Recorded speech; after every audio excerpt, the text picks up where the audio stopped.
everyone, welcome back to my channel. So today's video is going to be one that I haven't seen a whole lot of people post about on YouTube. So if you clicked on this video, it's because you probably saw the title. I'm going to be sharing with you guys my birth plan. So I'm currently 30 weeks pregnant with our little girl, and I kind of just started to make up a birth plan so that I can give it to my doctor and go over it and see if there's anything that needs to be revised. We did go on a hospital tour recently and saw and got a lot of information on our options for birthing and all that kind of stuff. So a lot of this stuff, I'm not 100% sure if you guys, if your hospitals do some of this stuff, but I know our hospital does. So, also, disclaimer, this birth plan is completely tentative. So, if there are any medical emergencies in any form or fashion, that will take priority.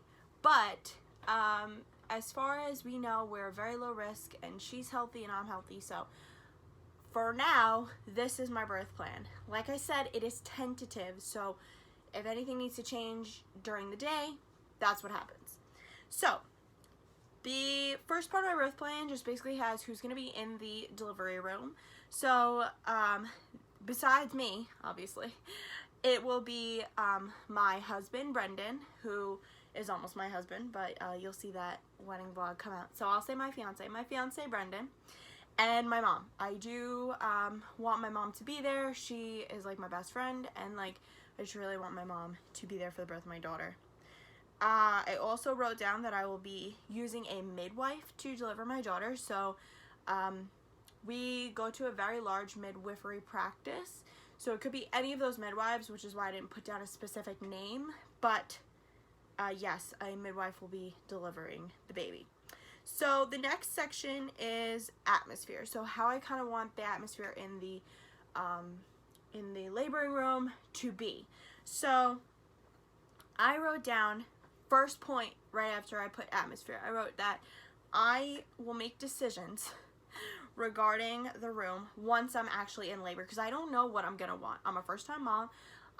This is my first delivery, so I don't know what to expect. I don't know what I'm gonna want. I actually am somebody who prefers bright lights when I'm in pain than dim lights. Unless I have a headache, then it's a little different, but when I'm in pain and I need to focus, I actually like bright lights better than dim lights. I'm kind of weird like that. So I just said that I will be making those decisions once I'm in the room.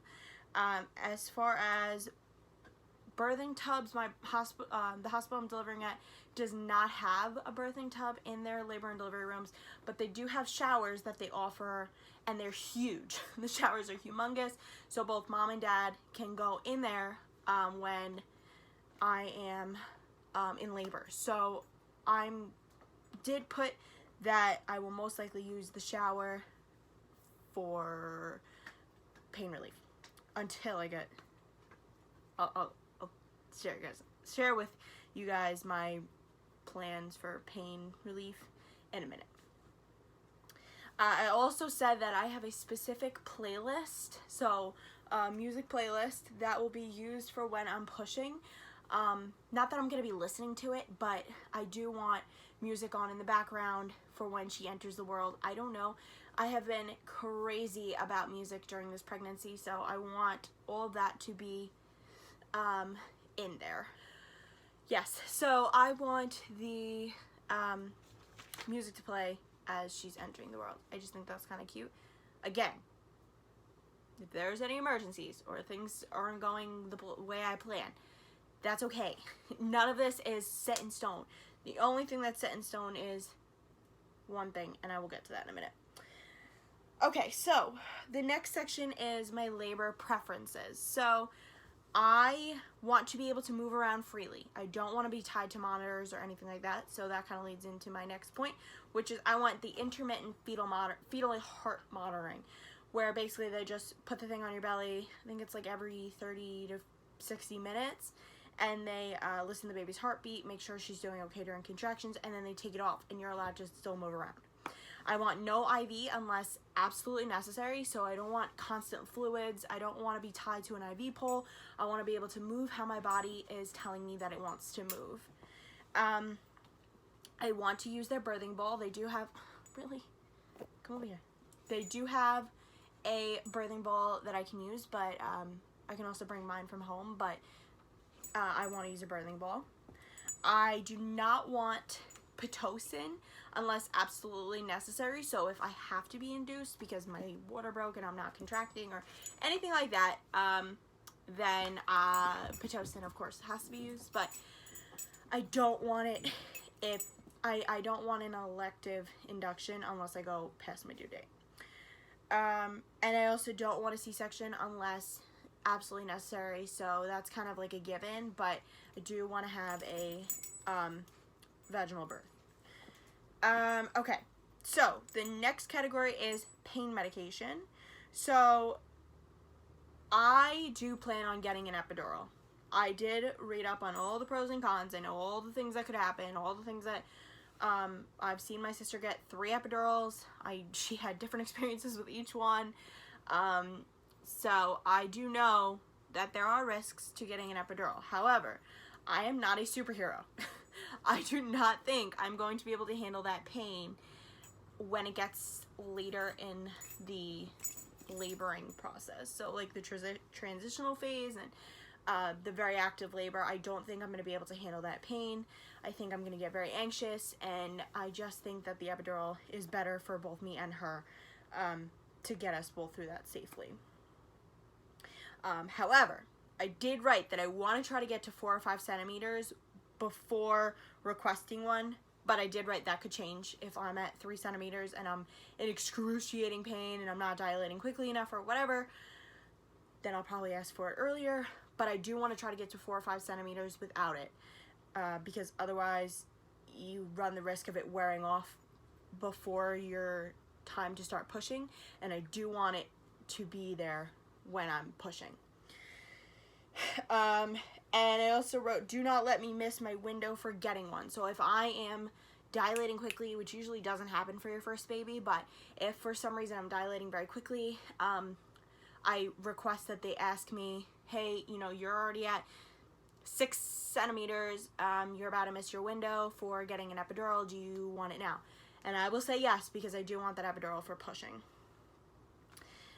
Okay, and then the biggest category is my delivery preferences. So this is during pushing and right after she comes out.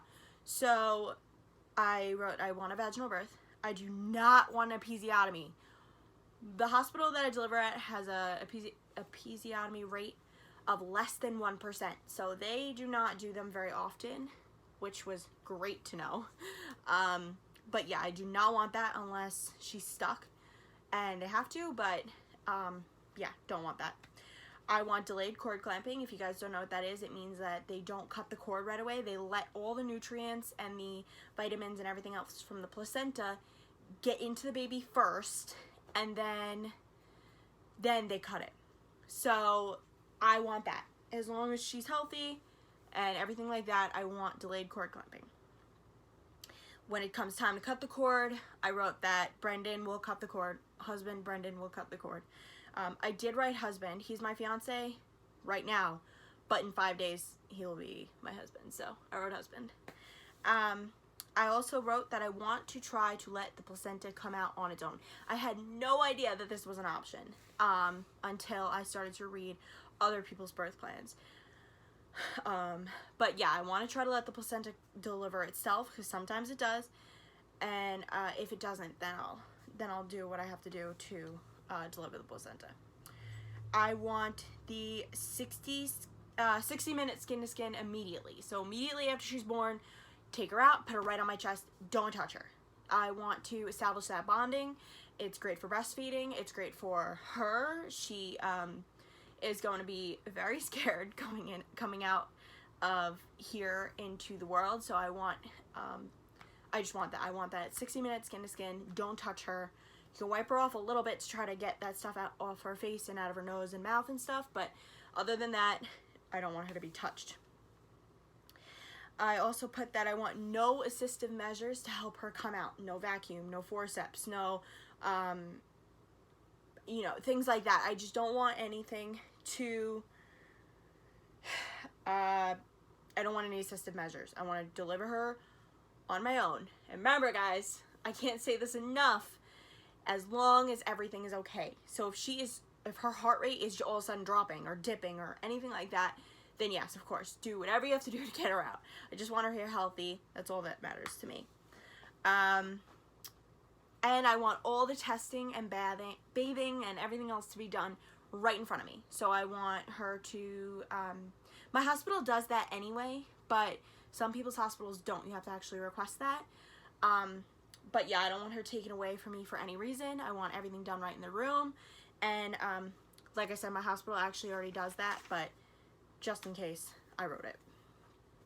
So after baby is here, my plans for feeding and everything else like that. So I do plan on exclusively breastfeeding, as long as it works. I'm gonna give it my best shot. I'm gonna, you know, do it for as long as I have to.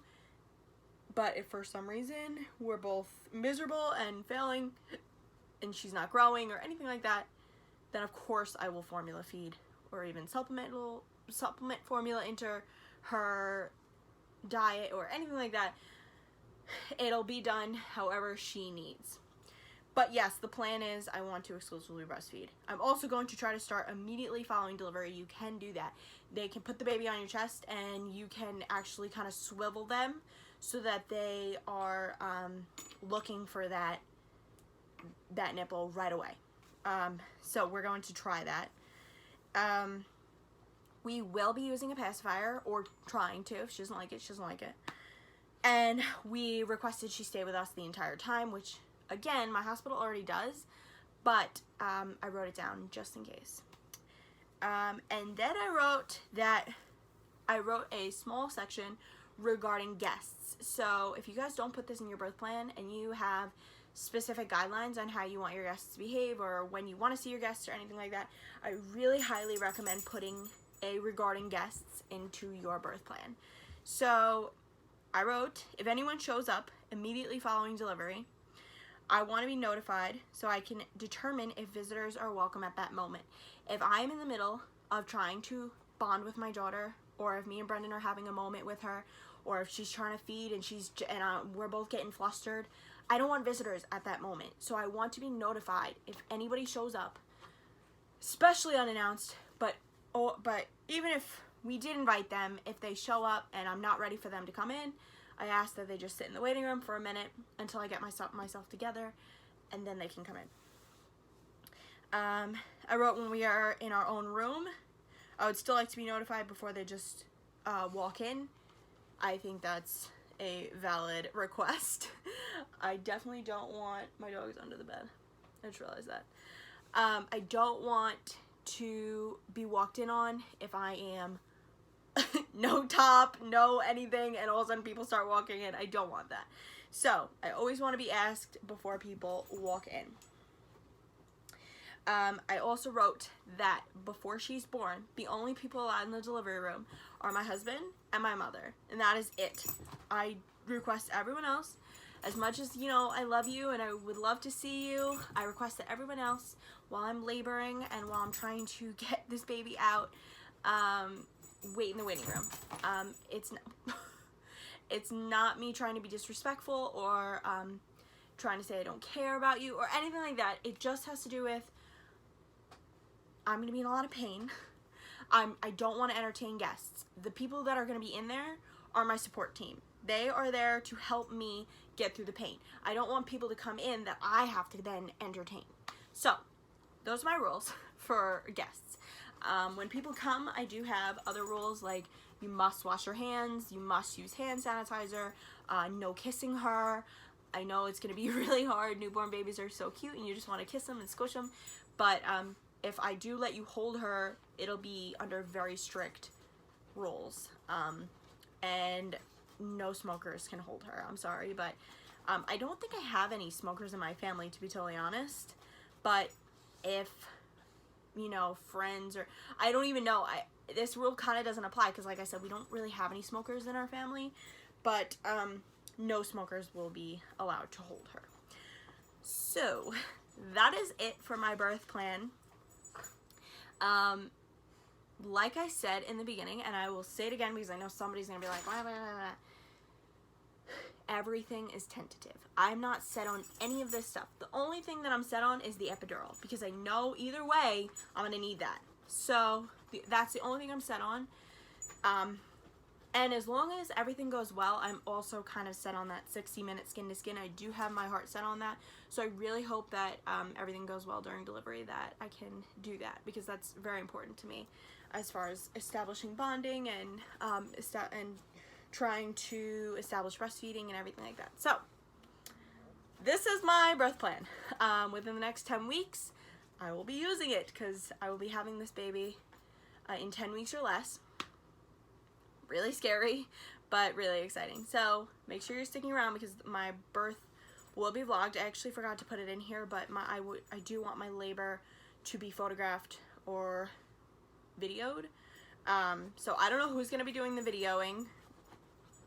It's probably not gonna be of down there, but I'm definitely gonna set it up at least next to my head, far away enough so that when she comes out you can see her get put on my chest. So there will be a birth vlog for sure, and then there will be a birth story afterwards. So make sure you subscribe because we only have 10 weeks. That's it, 10 weeks. And then our baby girl will be here. So thank you so much for watching. I will see you guys next time. Bye.